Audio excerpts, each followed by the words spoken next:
నమస్కారం ఈటీవీ 360కు స్వాగతం. ముందుగా ప్రధాన అంశాలు. ప్రధాన్ తప్పుకోకుంటే మోదీనే రాజీనామా చేయాలి. చర్చలకు ముందు కాక్రోచ్ జనతా పార్టీ డిమాండ్.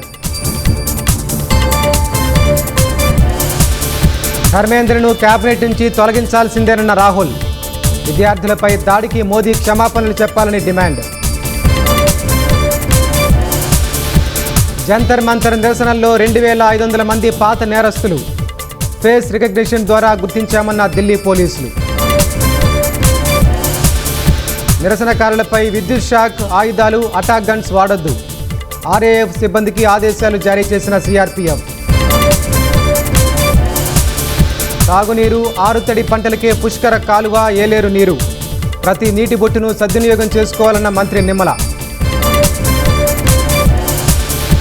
రవాణా రంగంలో పీఎం ఈ బస్ సేవతో నూతన శకం మొదలు.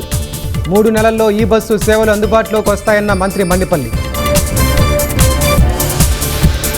భారత రక్షణ రంగంలో మరో స్వదేశీ అద్భుతం. భార్గవాస్త్రను విజయవంతంగా పరీక్షించిన ఎస్డీఏఎల్. అమెరికాలో ఉద్యోగం చేయాలనుకునే వారికి మరో షాక్.